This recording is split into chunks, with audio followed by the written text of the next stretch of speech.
Merci de suivre les programmes de ITV, 19h45. Mesdames, Messieurs, bonsoir et bienvenue. Le journal des titres, c'est tout de suite. À la une de l'actualité, assainissement à Touba pour un bon déroulement de l'événement religieux, le Grand Magal de Touba. Les opérations d'évacuation des eaux pluviales sont en cours. Une assurance du directeur général de l'ONAS, Mamadou Mamour Diallo, était dans la cité religieuse pour constater de visu l'état d'avancement des travaux à Touba. Touba, justement, le Magal et les Bernés, tout est fin prêt pour accueillir les fidèles mourides pour le dessert. Les fruits sont très prisés. Nous ferons tour à Sandinieri sur place.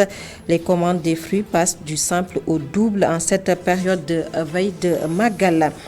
Clôture du projet Gouvernance, Migration et Développement. Ce projet a duré 5 ans avec un bilan positif selon les autorités. Ce projet a permis le financement d'1 millier de jeunes. Le point dans ce journal avec Amadou Bari. Voilà pour les titres. Le développement, c'est juste après ceci.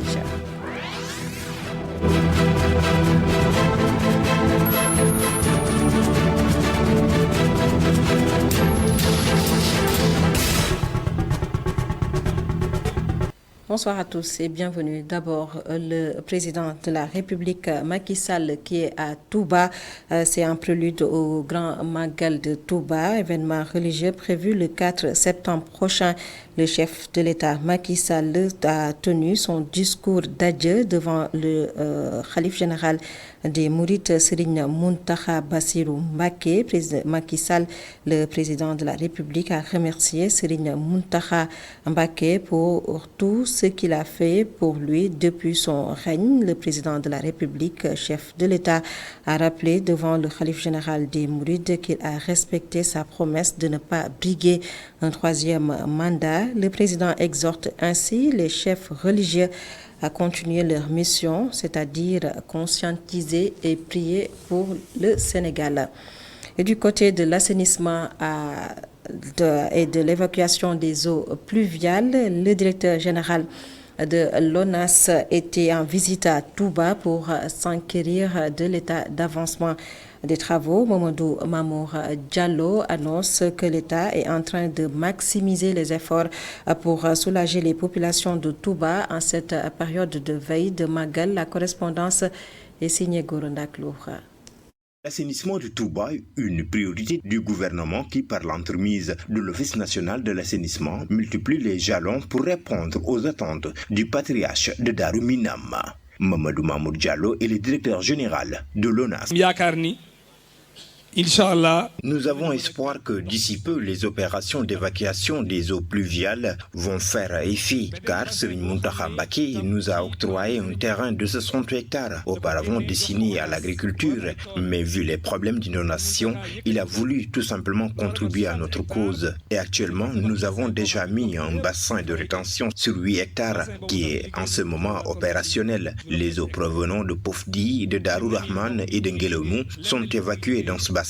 Mieux, nous avons construit un forage à la résidence Khadim Rassoul pour faciliter aussi l'accès à l'eau potable. Le chef de l'État a toujours œuvré pour que les populations de Touba soient dans de bonnes conditions. C'est pourquoi l'ONAS n'a cessé de matérialiser le souhait du président Sall et nous allons tout faire pour que le Magal se déroule bien. Une démarche magnifiée par le porte-parole du khalife général des Mourides qui a également profité de la tribune pour saluer la détermination du gouvernement à faire de la capitale du mouridisme une cité exemplaire. Au chapitre toujours de cet événement religieux, le Grand Magal de Touba, on parle de transport. Comme chaque année, des centaines de milliers de pèlerins convergent vers la cité religieuse de Touba. À J-4, certains cherchent un moyen de transport pour se rendre à la ville de Cheikh Ahmadou Bamba Khadimou Rassoul. Un tour à Keur Serigne, à Keur Serigne Touba, à Colobane. Sur place, des bus pour rallier la ville sainte. Les fidèles apprécient l'accueil chaleureux des apprentis. Nyanya Diouf, reportage. Au nombre de 7, les bus sont sur le point de quitter Keur Serigne Touba de Colobane, direction la ville sainte pour le Grand Magal. Les clients viennent de partout avec leurs bagages et sont très contents de l'accueil des apprentis. Ce chauffeur nous renseigne sur les tarifs. Les voitures sont là pour le moment. Il y a 7 bus pour l'instant. Les tarifs sont à 5 000 francs, mais cela peut augmenter à tout moment. Les apprentis réservent un accueil très chaleureux aux clients. C'est la première fois que je prends le bus, mais l'accueil est bien fait. Et je vois que les apprentis sont très bien organisés. Pour ce monsieur, partir au Magal est un rituel pour lui et les membres de son daïra. Chaque année, je fais un groupe avec mon daïra pour partir au Magal. C'est un rituel pour moi. Pressé de se rendre à la ville sainte de Touba, le Grand Magal présente un grand événement religieux pour le Sénégal. D'après les Mourides, c'est un moment pour eux de rendre grâce à Serigne Touba.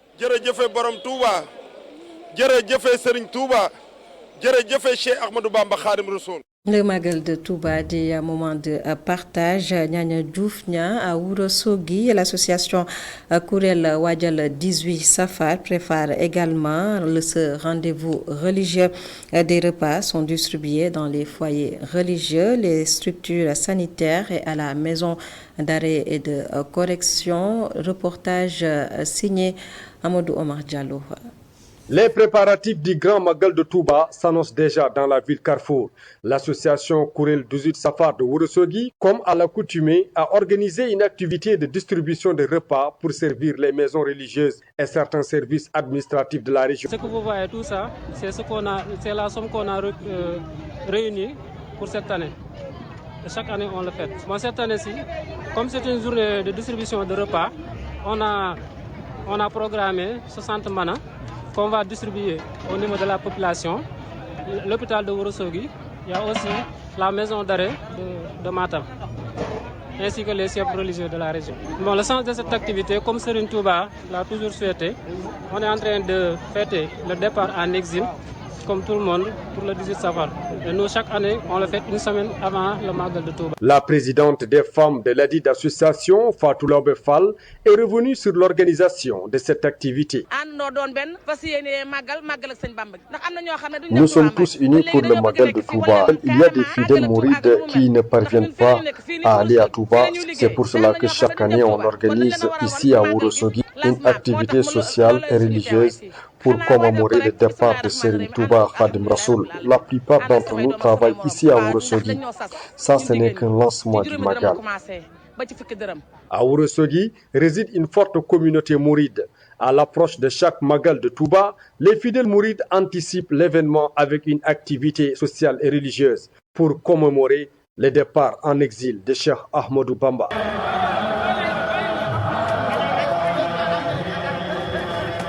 Amadou Omar Diallo, après le repas, on passe au dessert. Qui dit dessert pense aux fruits. Les fruits aussi ont une place importante dans le Béarn. À Sandiniéry, en cette période de veille de Magal, la vente est fructueuse. Les commandes passent du simple au double. Du coup, les prix connaissent une hausse. Un reportage à Sandiniéry signé Ami Diouf.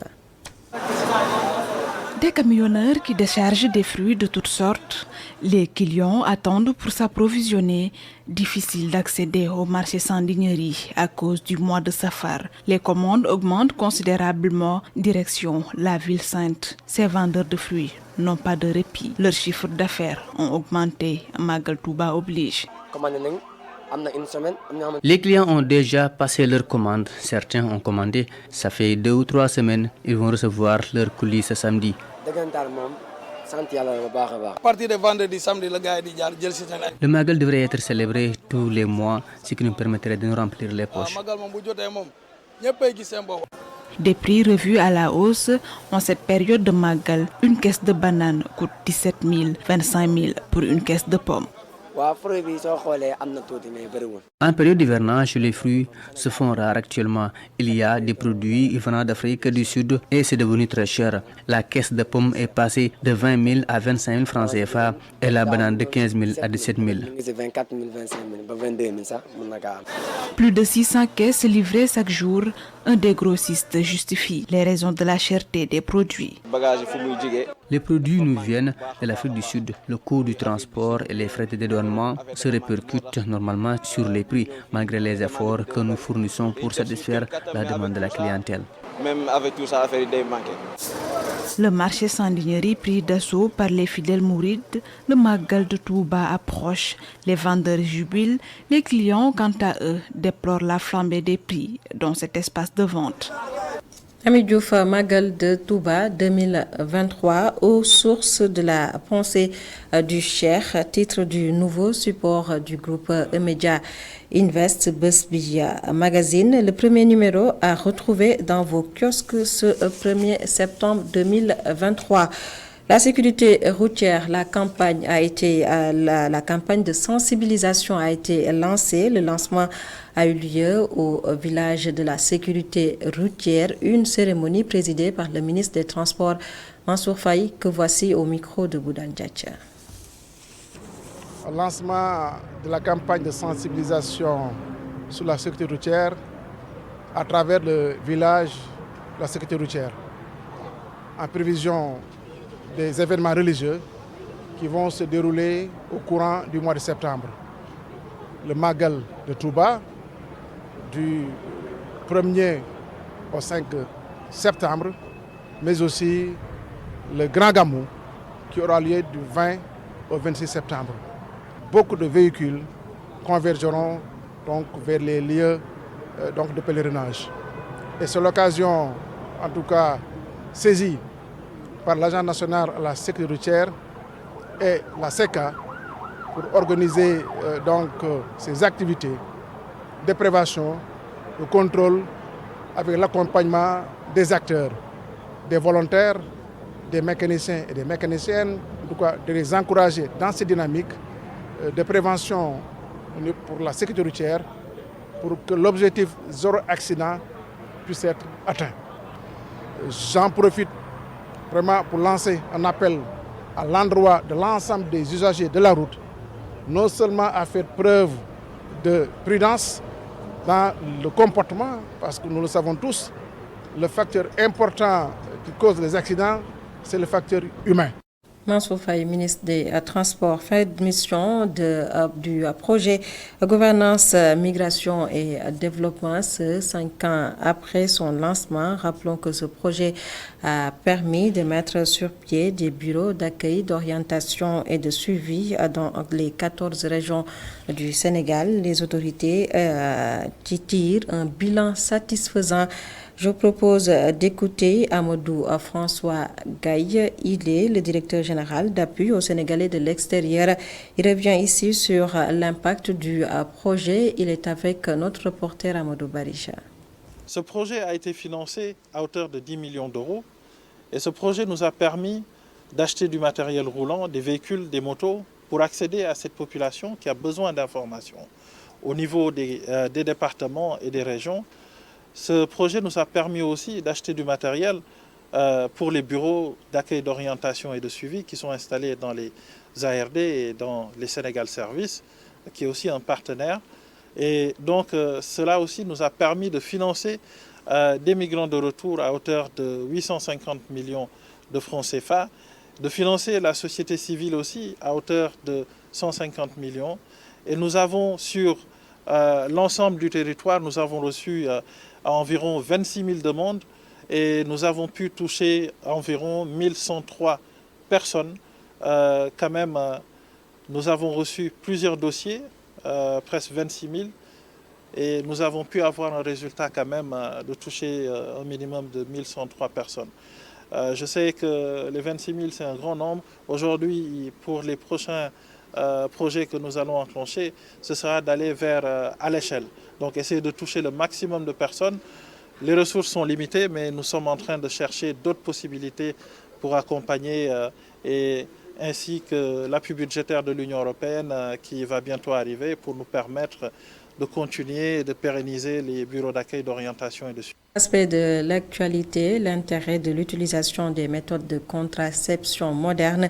Le sujet a fait l'objet d'une réunion d'échange et d'information à l'hôtel de ville de Louga. Une rencontre à la demande du cadre religieux pour la santé et le développement, et c'est en partenariat avec la région médicale. L'objectif, impliquer davantage les religieux dans la promotion de la planification familiale à Louga. Louga, la correspondance de Mme Abdou Boudian.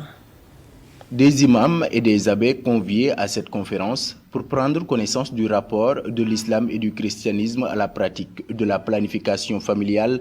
Maguette Diallo. Donc on a trouvé que c'était nécessaire, donc vu que l'État du Sénégal en a fait l'une de ses premières priorités, la planification familiale, parce que c'est la prévention numéro 1 pour la réduction, pour lutter contre la réduction de la mortalité maternelle, néonatale et infantile. Donc impliquer les guides religieux, je pense que ça a toujours été fait, mais c'est bien de les impliquer encore. Et avec le cadre, on a vu que vraiment ça s'annonce bien. Le cadre des religieux pour la santé et le développement souligne le rôle que les communautés religieuses et les représentants peuvent jouer dans la réduction de la mortalité maternelle. C'est pour ça que les religieux se sont engagés pour accompagner donc, le ministère de la Santé pour que la population s'approprie cette politique d'espacement des naissances. C'est-à-dire qu'il faut qu'il y ait une compréhension, parce qu'au départ, il y avait ce problème de compréhension, de communication sur la signification vraiment de la planification familiale. Alors nous avons trouvé que c'est de l'intérêt du peuple, c'est de l'intérêt de la société, c'est de l'intérêt des femmes. Le Sénégal a besoin de ses enfants, le Sénégal a besoin de ses femmes qui ont une valeur ajoutée sur donc, le développement économique. Cet avis est partagé par l'ensemble des leaders religieux présents à cette réunion. Ils s'engagent par ailleurs à faire la promotion de la planification familiale dans le cadre de la programmation du ministère de la Santé. Le travail va continuer. Nous allons faire de telle sorte que la population comprenne la quintessence de la planification familiale. Nous allons vraiment sensibiliser les fidèles pour qu'ils puissent mieux comprendre ce qu'est la planification familiale. La direction de la santé mère-enfant, division planification familiale, a pris l'engagement d'impliquer les leaders religieux dans les prochains plans d'action du gouvernement pour la promotion de la planification familiale. Elle a montré sa disponibilité du ministère de la Santé de prendre toutes les dispositions nécessaires pour augmenter le nombre des utilisateurs des méthodes modernes de la planification familiale. Louga, une rencontre sur la promotion de la planification familiale. Une autre rencontre, on en parle, c'est celle du comité technique de la Société nationale à la protection sociale. Une réunion présidée par le ministre du Développement communautaire et de la solidarité nationale, de l'équité territoriale. Au menu de cette rencontre, partager les résultats des études d'évaluation et de revue effectuées récemment dans la protection sociale. Je vous propose de suivre Aminata Sow. Elle est la déléguée générale à la protection sociale et à la solidarité nationale. Elle est avec Ndaye Anta Diop. Le comité technique, il faut le signaler, fait partie du dispositif de coordination de la stratégie nationale de protection sociale. C'est le bras technique du comité interministériel de suivi de la stratégie nationale de protection sociale. C'est au sein de ce comité technique que les paramètres sont analysés, que les options stratégiques sont analysées et qui servent en tout cas, qui vont dégager les limites et les forces de notre système de protection sociale. Donc ils vont se réunir pendant 3 jours et ce comité est composé de tous les sectoriels du secteur de la microfinance, notamment les structures de l'État, la société civile, les partenaires au développement. Ils vont partager les résultats de ces évaluations revues et à partir de ces résultats-là, ils vont développer un plan d'action. Fin 2022, lorsque le président de la République, Macky Sall, a demandé l'enrôlement de tous les bénéficiaires de carte d'égalité de chance au programme national de bourse de sécurité familiale, la DGAS nous a transmis la base de données. Et dans cette base de données, on avait plus de 64 700 bénéficiaires de cartes d'égalité des chances, dont 25 000 étaient déjà enrôlés. SOSP, la nouvelle plateforme mise en place par une vingtaine d'organisations de la société civile. Les membres de la plateforme demandent ainsi la clémence pour les détenus arrêtés lors des dernières manifestations au Sénégal, mais également l'organisation d'une élection présidentielle le 25 février 2024, des élections présidentielles inclusives. Malik Diop, directeur exécutif des acteurs non étatique, il est au micro de Abraham Paul Pouya. L'idée, c'est que pour nous, c'est d'inviter à ce qu'on puisse faire une décryptation, à faire une grâce exceptionnelle pour le maximum de détenus qui ont déjà fait l'objet de jugement. Dans un second temps, il y a les libertés, il y a ceux qui sont détenus, ce qu'on appelle les détentions préventives. Aussi, il faut désengorger en donnant, essayer de donner les libertés provisoires donc à ces Sénégalais-là qui justifient une domiciliation. Il ne faut pas quitter ce pays-là, donc pour leur donner une liberté provisoire afin qu'ils vaguent un peu à leurs préoccupations et revenir dans l'espace politique. Il y a d'autres qui ont fait des crimes. Carrément, il faut le dire, parce que brûler un bus, tuer des personnes, c'est notre nom. On ne parle pas de ces catégories-là. Et l'autre aspect, c'est d'inviter aussi à tous les citoyens, les jeunes, à plus de calme, plus de sérénité. Nous allons dans une perspective électorale, donc où il y aura beaucoup de défiance et de méfiance des acteurs.